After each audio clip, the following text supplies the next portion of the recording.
শুনশান পথ দিয়ে একটা মেয়ে এগিয়ে চলেছে।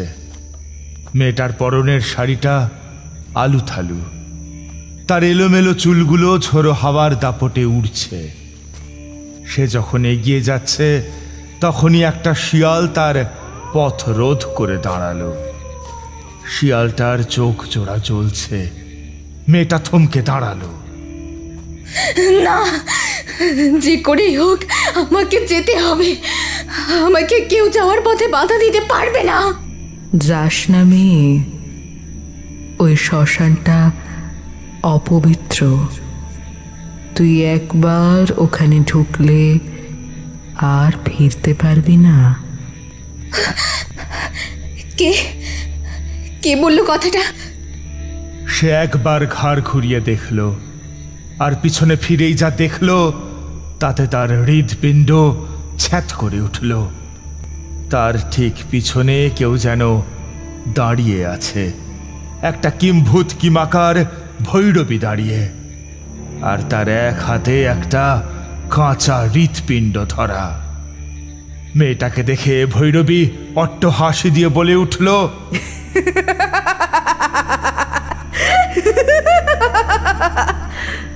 দে দে, তোর ওই মৃত সন্তানকে আমাকে দে।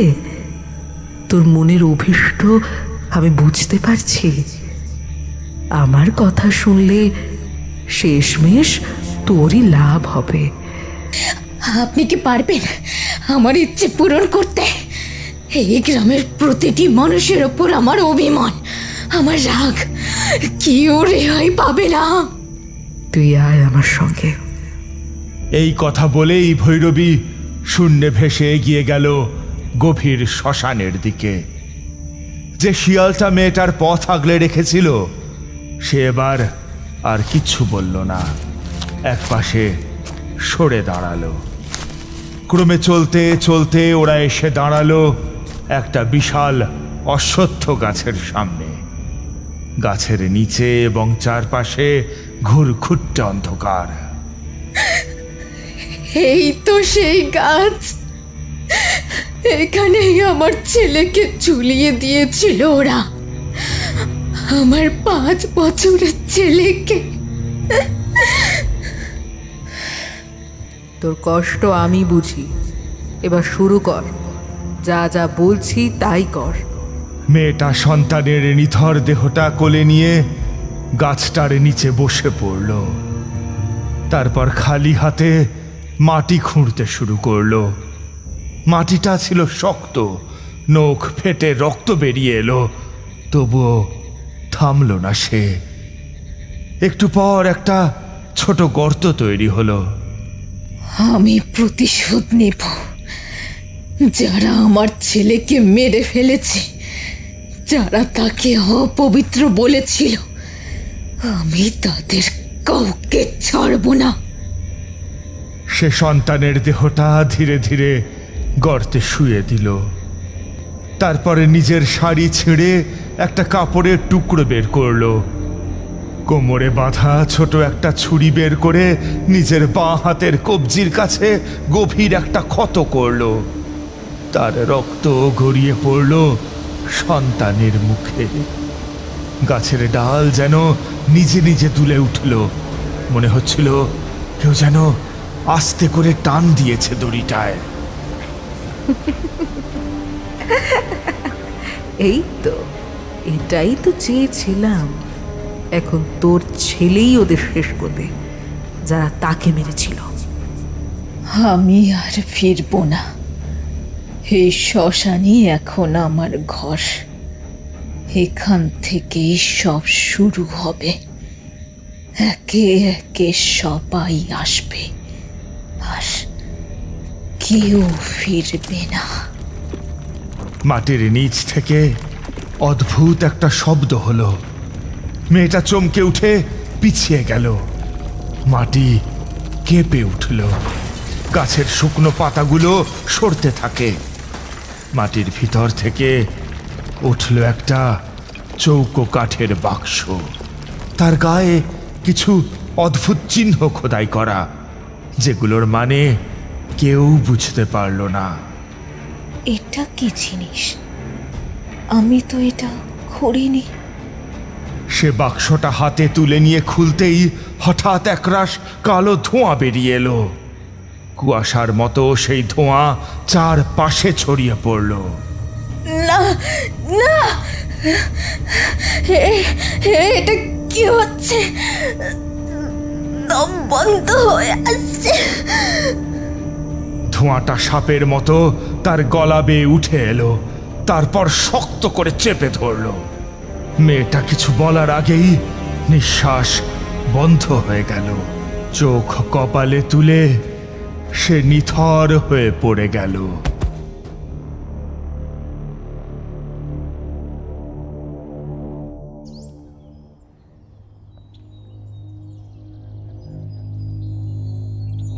পরদিন সকালে গ্রামের কয়েকজন লোক শ্মশানের পাশ দিয়ে যাচ্ছিল। হঠাৎ একজন বলে উঠল, ওই গাছটা দেখো, ওটা কি একটা মেয়ে ঝুলছে নাকি? আচ্ছা, ওটা কি সেই পাগল মেয়েটা? মানে চেহারাটা মিলছে না খানিকটা। সত্যি গাছের ডালে ঝুলছিল সেই মেয়ে, গলায় দড়ি, চোখ খোলা, আর মুখে একটা অদ্ভুত হাসি। কেউ একজন সাহস করে দেহটা নামাতে গেল। আমি নামবো, সৎকার করতে হবে। এরপর থেকে গ্রামের লোকজন ভয় পেতে শুরু করলো। রাতে শ্মশানের দিক থেকে শোনা যেতে লাগলো কান্নার আওয়াজ, কখনো শিশুর মতো, কখনো এক মায়ের আর্তনাদ। কেউ কেউ বলে তারা দেখেছে ঝাপসা ধোঁয়ার মধ্যে একটা শিশু দৌড়চ্ছে, কেউ তাকে ডাকছে।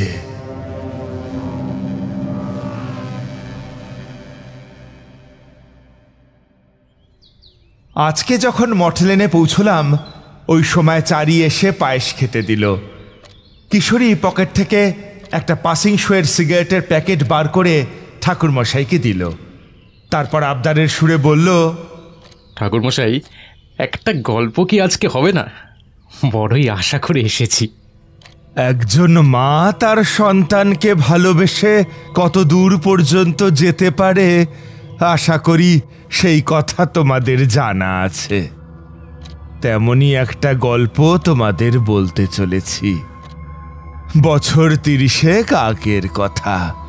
মতিচূড়া গ্রামের এক ব্রাহ্মণ বাড়িতে হাঁটতে হাঁটতে সামান্য জল চাওয়ার বিনিময়ে আশ্রয় নিয়েছিলাম। তখনকার দিনের মানুষ সাধু সন্ত দেখলে পরে গৃহে এনে আপ্রাণ সেবা করত, সাধুদের ঈশ্বরের দূত বলে মনে করত। যাই হোক, আমি যখন গ্রামে গিয়ে পৌঁছলাম তখন বেলা বেশ গড়িয়েছে। আমাকে ওই ব্রাহ্মণ ব্যক্তি, যার নাম রামকিঙ্কর ভট্টাচার্য, সে এসে তামাক দিল। তার মুখ দেখে আমার মনে একটা প্রশ্ন জন্ম নিল। অনেকক্ষণ ধরেই দেখছি লোকটার মনের অবস্থা ভালো নয়, তাই জিজ্ঞাসা করলাম, কি ব্যাপার রামকিঙ্কর, তোমার মন কোনো কারণে খারাপ নাকি? আগে হ্যাঁ ঠাকুরমশাই, আপনি ঠিকই ধরেছেন। আসলে প্রতিদিন আমি সকালবেলায় গঙ্গা নদীর তীরে স্নান সেরে চণ্ডীমণ্ডপে গিয়ে দামোদরচন্দ্রের সেবা করি। ওই সময়ই একজন দম্পতি এসে আমার পিছন দিকে দাঁড়িয়ে কিছুটা চরণামৃত চাইল। বলল, পণ্ডিত মশাই, একটু চরণামৃত দেবেন দামোদরচন্দ্রের। তা তোমরা তো হরিসাধনের মা বাবা, তাই না? আচ্ছা আচ্ছা, দাঁড়াও দিচ্ছি। আমার কথা শুনে ওরা চোখের জল ফেলতে শুরু করলো। জানেন হরিসাধনকে? হরিসাধন আমাদের গাঁয়ের পোস্টমাস্টার, বড় ভালো ছেলে। ছেলেটার ওইভাবে মৃত্যু হওয়ার পর থেকেই গ্রামে শোক বিরাজ করছে ঠাকুরমশাই। রামকিঙ্কর ভট্টাচার্যের মুখটা তখন বেশ গম্ভীর হয়ে উঠেছে। চরণের পাশে রাখা কাঁসার কৌটোতে তখনও আধা তামাক বাকি। আমি কৌটোর ঢাকনাটা সরিয়ে রেখে বললাম, রামকিঙ্কর, যদি দুঃখের কথা না হয় তাহলে সেই দম্পতিকে একবার ডেকে আনো তো। আমি একটু কথা বলতে চাই। আগে হ্যাঁ ঠাকুর মশাই, ওরা দুঃখের মধ্যে এখন কেবল ভগবানের নাম করে দিন কাটায়। তবে আপনি যখন বললেন, আমি ডেকে আনছি এক্ষুনি। কিছুক্ষণ পর দুজন মানুষ ঢুকলেন ঘরের মধ্যে। একজন মধ্যবয়সী মহিলা, চোখ দুটো লাল হয়ে আছে কান্নায়। তার পাশে একজন বয়স্ক মানুষ, গায়ে ধুতি, চোখে চশমা, কিন্তু তাকেও ক্লান্ত মনে হচ্ছিল। রামকিঙ্কর পরিচয় করিয়ে দিল। ঠাকুর মশাই, ইনি হলেন হরিসাধনের বাবা অমলবাবু, আর ইনি হলেন ওনার মা সরলা দেবী।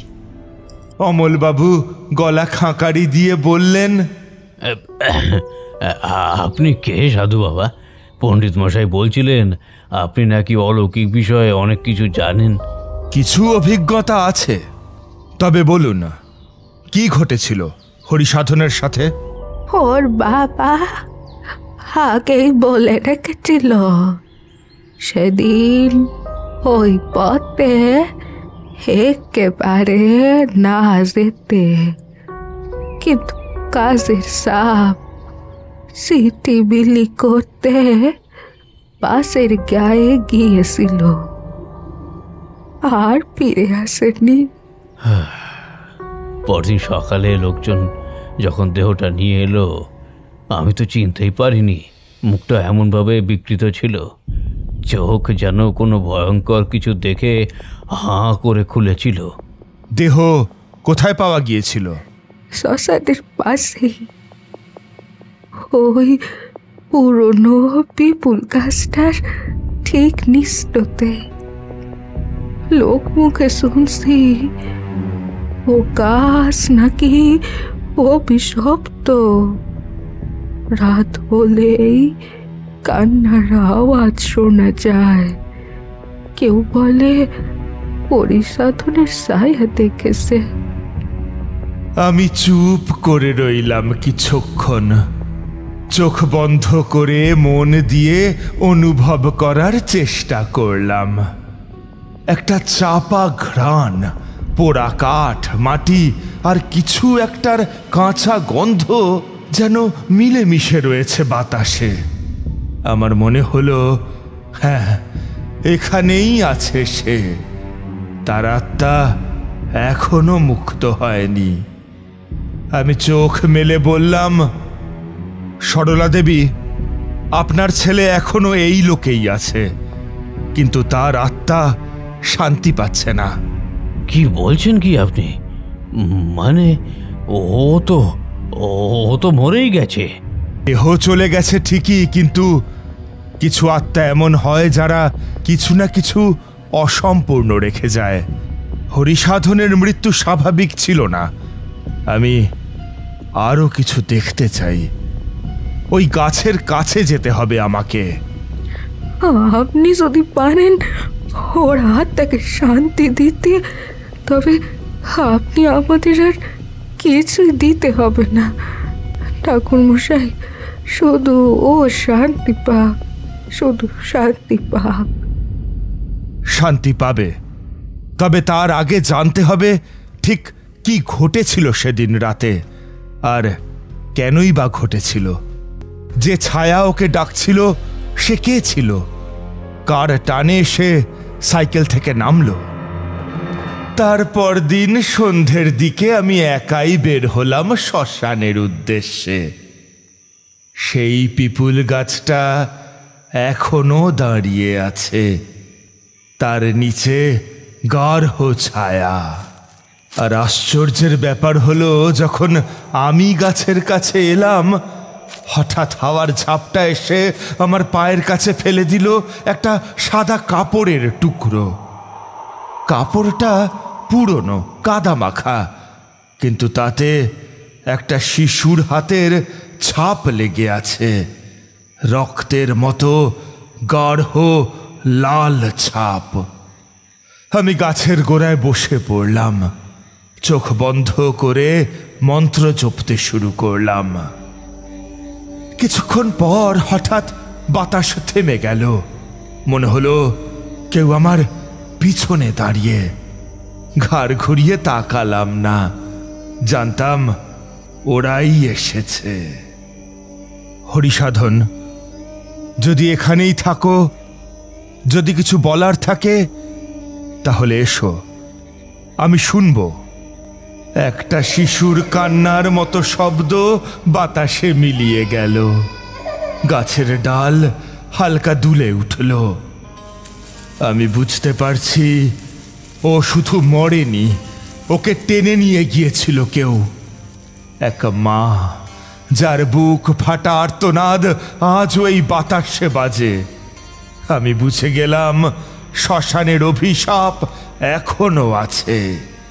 হরিসাধন শুধু শিকার, আসল শয়তান সেই নারী যে সন্তানের মৃত্যু সহ্য করতে পারেনি, আর সেই ক্রোধে এখনো গ্রামের বুক চিরে ফিরে ফিরে আসে প্রতিশোধ নিতে। সেই রাতে শ্মশান থেকে ফিরে এসে মনটা ভার লাগছিল। ঘর অন্ধকার করে একটা সহজ মন্ত্র জপতে জপতে চোখ বুজেছিলাম, কিন্তু ঘুম এলো না, যেন চারপাশে কেউ নিঃশ্বাস নিচ্ছে। তারপর আস্তে আস্তে আমি হারিয়ে গেলাম স্বপ্নে। না, এ স্বপ্ন নয়, কিছু একটা মাঝখানে, ঘোর আর জাগরণের। ঠিক ঘুমিয়েই একটা স্বপ্ন দেখলাম, এক ধূসর মাঠ, চারপাশে কুয়াশা, মাঝখানে অশ্বত্থ গাছ, গাছের নিচে দাঁড়িয়ে এক মেয়ে, চোখে ভাসা ভাসা জল। তোমার এখানে আসার দরকার ছিল না, তুমি কেন এলে? তুমি কে? তুমি কি হরিসাধনকে ডেকেছিলে? ও আসেনি নিজের ইচ্ছেতে, ওর ডাকে আমি সাড়া দিয়েছিলাম, কারণ ও ছিল আমার প্রতিশ্রুতি। তোমার বয়স তো অল্প, তবু এত তীব্র শোক, এত ভয়ানক ক্রোধ। হরিসাধন তো তোমার ক্ষতি করেনি। তুমি কি জানো আমার কষ্ট? আমি আটকে আছি এখানে, কতদিন, কত রাত কেটেছে এই গাছে ঝুলে। আমার দম বন্ধ হয়ে আসতো, কিন্তু কেউ এলো না, কেউ না। তার পাশেই হঠাৎ অন্ধকার চিড়ে দাঁড়িয়ে পড়ে এক বিকটাকৃতি ভৈরবী, মুখে ছাই মাখা, মাথায় জটা, চোখ লাল আগুনের মতো। সে হাসছে বিকৃতভাবে।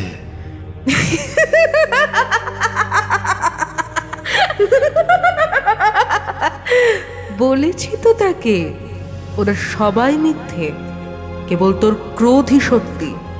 তুই চাইলে আবার তাদের কাঁদাতে পারিস, আবার। কে তুমি? এই মেয়েটিকে তুমি কেন ইন্ধন দিচ্ছ? সে কথা তোকে বলবো কেন? তুই মনে রাখিস আমার অসীম শয়তানি ক্ষমতা। ওই মেয়ে যখন শয়তানের কাছে নিজেকে সমর্পণ করেছে, তখন মনে রাখিস ওকে আমি এমনভাবে সাহায্য করব যে এই গ্রামের একটা মানুষও আর বেঁচে থাকবে না, সকলে মরবে। তুমি চলে যাও, না হলে আমি বাধ্য হব তোমাকেও নিজের মতো করে আটকে ফেলতে। তোমার দেহ নদীর বুকে পরদিন ভেসে উঠবে। তুমি যদি সত্যিই কষ্ট পাও, তবে প্রতিশোধে শান্তি নেই। যেতে দাও হরিসাধনকে, মুক্তি দাও নিজেকেও। হঠাৎ চারপাশে ঝোড়ো হাওয়ায় ভরে ওঠে, গাছ দুলে ওঠে, মেয়েটি কাঁপতে থাকে। তার চোখ থেকে অশ্রুর জায়গায় রক্তের ফোঁটা গড়িয়ে পড়ে মাটিতে, আর সেই মাটি থেকে ধোঁয়া উঠতে থাকে। আমি আমার সিদ্ধান্ত থেকে নড়ব না, তাকে শেষ করব। দেখলাম মেয়েটার গায়ের রং লালচে হয়ে গেল, তার মাথার চুলগুলো সাপের ফনার মতো এসে আমার হাত পা বেঁধে ফেললো। আমি নিজে কিছুতেই নড়তে পারছিলাম না, কিন্তু আমিও তারানাথ তান্ত্রিক। এমন অনেক পরিস্থিতির মধ্য দিয়ে কাটিয়েছি আমি। আমার গুরু প্রদত্ত মোক্ষম অস্ত্রটা ব্যবহার করলাম। ওং হ্রিং রুদ্র ভৈরব নমঃ। ভৈরবী বিকট চিৎকার দিয়ে মিলিয়ে যায় কুয়াশায়। মেয়েটি ধীরে ধীরে হালকা হয়ে যায়, কিন্তু যাওয়ার আগে সে বলে যায়, আমি আবার আসবো। অভিশাপ দিচ্ছি তোকে, তুই এই গ্রামের চৌদ্বীপ থেকে পালাতে পারবি না।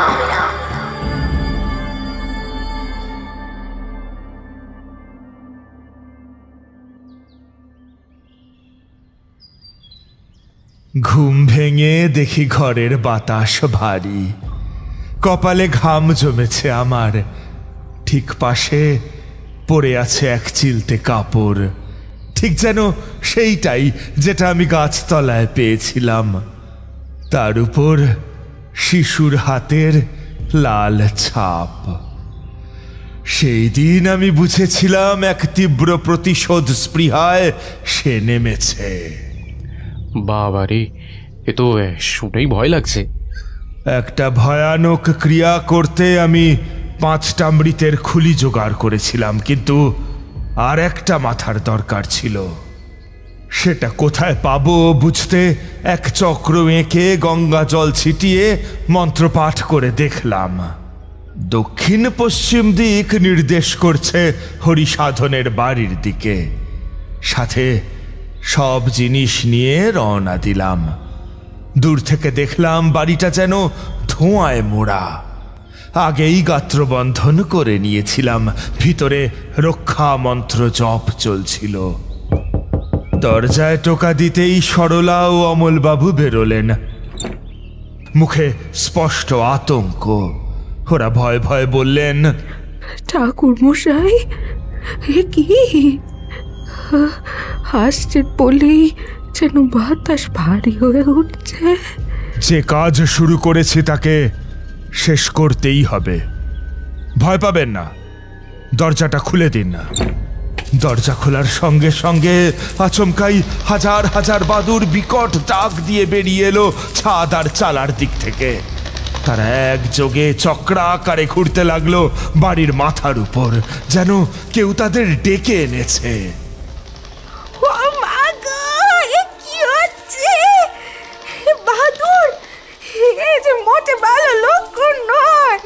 ঠাকুর মশাই, এ দৃশ্য তো কখনো দেখিনি। এ যে অশুভ। এ শুধু প্রতিশোধ। ও জানে আমি এসেছি, তাই ভয় দেখাচ্ছে, কিন্তু আমি প্রস্তুত। 5 আঙুল একসাথে করে একবার মুখের সামনে তান্ত্রিক মুদ্রা করে ভক্তি গম্ভীর ভঙ্গিতে উচ্চারণ করলাম, ওম হুম ফট অঘরেষু তিষ্ঠ। আমি এগিয়ে গেলাম ভিতরে। ঘরের ভিতরে প্রবেশ করতেই হরিসাধনের একটা বড় ছবি চোখে পড়ল, কাঠের ফ্রেমে বাঁধানো, সামনে ছোট করে ধূপের রেখা। হঠাৎ আমার চোখ পড়ল ছবিটার ডান দিকে। ঠোঁটের কোণে লেগে আছে একটা লালচে দাগ। ধূপের ধোঁয়া সরাতেই পরিষ্কার হলো সেটা। এই দাগ, এটা তো রক্ত। কে লাগিয়েছে এই ছবিতে? না ঠাকুর মশাই, আমরা তো ছবিটা কখনো সই না। কাল রাতেও দেখেছি, তখন তো কিছু ছিল না ঠাকুর মশাই। হঠাৎ করে এই আলো যেন ফ্যাকাশে হয়ে এলো। ঘরের তাপমাত্রা এক ধাক্কায় কমে গেল, আর ঠিক তখনই ছবিটার মধ্যে হরিসাধনের মুখে ফুটে উঠল এক বিকৃত পৈশাচিক হাসি। ঠোঁট টেনে চোখ গাঢ় হয়ে গেল, যেন কোনো আত্মা সেখানে বসে আছে। ছবিটা কেঁপে উঠল হালকাভাবে। ও বাবা, এই তো ওর মুখটা। এটা তো হরিসাধনের মুখ নয়, আর ও বাবারে, কেউ হরিসাধনের অস্তিত্বকে ধরে রেখেছে, ও শান্ত হতে পারেনি, আর কেউ বা কিছু ওকে শান্ত হতে দিচ্ছে না। ঠাকুরমশাই, ওকে ফিরিয়ে আনবেন না ঠাকুরমশাই, শুধু মুক্ত করে দিন। আমাদের ছেলে আর নয় ঠাকুরমশাই, আর আমাদের ছেলে নয়। চেষ্টা করব, আজ রাতেই হবে অন্তিম ক্রিয়া, তারপর যা হবে দেখা যাবে। আমি ঘরের দক্ষিণ পূর্ব কোণটা লক্ষ্য করছিলাম কিছুক্ষণ ধরে। মাটির নিচে কিছু একটা টানছে আমাকে। ছোট একটা মাটির প্রদীপ জ্বালিয়ে গৃহস্বামীর অনুমতি নিয়ে আমি সেই জায়গায় বসে খুঁড়তে শুরু করলাম। কুড়াল দিয়ে মাটি খুঁড়তেই কিছুক্ষণ পর মাটির নিচ থেকে বেরিয়ে এলো একটা কঙ্কাল। পুরো শরীরটা না, শুধু খুলিটা, আর তার ওপরে তামাটে রঙের একটা তান্ত্রিক প্রতীক আঁকা, এক অদ্ভুত চিহ্ন। এই তো, একেই তো খুঁজছিলাম আমি, পঞ্চমের শেষটি, যার দ্বারা আসন হবে সম্পূর্ণ। খুলিটিকে নিজের গামছা দিয়ে মুছে নিয়ে যত্ন করে রাখলাম ঝোলার মধ্যে। তারপর বাড়ির চারদিকটা গণ্ডি দিয়ে বেরিয়ে পড়লাম শ্মশানের পথে। গভীর রাত, চারপাশ নিস্তব্ধ, আকাশে মেঘের গর্জন। শ্মশানের পিছনে নির্দিষ্ট জায়গায় 5টি নর কঙ্কাল সাজিয়ে নির্মাণ করলাম পঞ্চমুণ্ডির আসন। মাঝখানে জ্বালালাম ঘৃতের আগুন। সামনে একটা ঘট বসিয়ে তাতে কালীমাকে আহ্বান করলাম, হাতে সেই তান্ত্রিক চিহ্ন বিশিষ্ট খুলিটি। হে মা কালী, তুমি সাক্ষী থেকো, যে শিশুর আর্তনাদ বাতাসে বাজে, যে মায়ের বুকে ছিল পুঞ্জীভূত হাহাকার, আজ তাদের মুক্তি দিতে এসেছি। ওং হ্রিং কালিকায় নমঃ। আমার মন্ত্রপাঠের ধ্বনি চারপাশে ছড়িয়ে পড়ে, হাওয়া জোরালো হয়ে ওঠে, গাছে পাতারা যেন কাঁপতে কাঁপতে কেঁদে উঠল। হঠাৎ চারপাশটা কালো ধোঁয়ায় ঢেকে গেল। আগুন নিভে যায়, কিন্তু আমি ধ্যানভঙ্গ করলাম না। চারপাশ থেকে ভেসে আসতে লাগলো ভয়াবহ আওয়াজ, শিশুর কান্না, এক নারীর বুক চেরা আর্তনাদ, আর অসংখ্য আত্মার হাহাকার। মাথার খুলিটা হাতে ধরে আমি ডুবে গেলাম ধ্যানে। এরা সবাই বদ্ধ, এদের মুক্ত করতে হবে। ওরা শুধু ভয় নয়, ওরা যন্ত্রণা। মন্ত্রপাঠ তীব্রতর হতে থাকে। একসময় খুলির ভিতর থেকে জ্বলে ওঠে এক লাল আগুনের আভা। সেই আভা ধীরে ধীরে ছড়িয়ে পড়ে চারপাশে, ধোঁয়া মিলিয়ে যেতে থাকে। বাতাস থেমে যায়। শ্মশান নিস্তব্ধ, যেন কেউ শান্তির নিঃশ্বাস ফেলেছে। তখনই একটা গলা শুনতে পেলাম আমি। ধন্য তুমি, ধন্য, মুক্তি দিলে আমায়। আমি ধীরে চোখ খুলে চারপাশ তাকালাম। আকাশে প্রথম আলো ফোটার সময়। পাখিরা ডাকছে, ভোর হয়েছে। অশ্বত্থ গাছটা শান্ত হয়ে দাঁড়িয়ে আছে। গায়ে আর কোনো কুয়াশা নেই। আমি স্বস্তির নিঃশ্বাস ফেললাম। ওই খুলিটা নিয়ে গিয়ে একটা জ্বলন্ত চিতায় ফেলে দিলাম। সেই সাথেই ওই চিতার আগুনটা একবার ঠেলে উপরে উঠল। তারপর একটা নীল জ্যোতি উঠে গেল উপরে। তারপর সেইটা আকার নিয়ে আমার সামনে এসে দাঁড়ালো। তার 2 হাত জোড়া।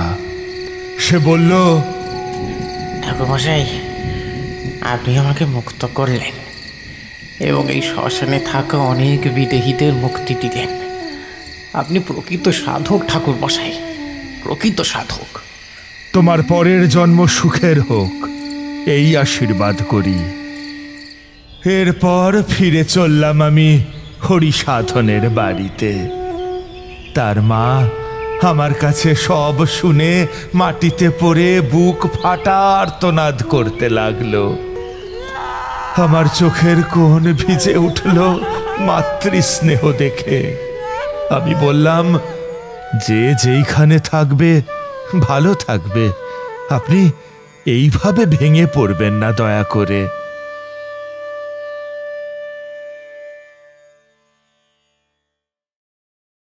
আমাদের এই গল্প যদি আপনাদের ভালো লেগে থাকে তাহলে অবশ্যই লাইক করবেন এবং শেয়ার করবেন। যারা চ্যানেলটিতে নতুন তারা অবশ্যই সাবস্ক্রাইব করুন। শুধু বেল আইকনটি টিপে নোটিফিকেশন অন করে দিন, যাতে আমাদের পরবর্তী কাজগুলোর খবর সবার আগে আপনার কাছে পৌঁছয়। ধন্যবাদ।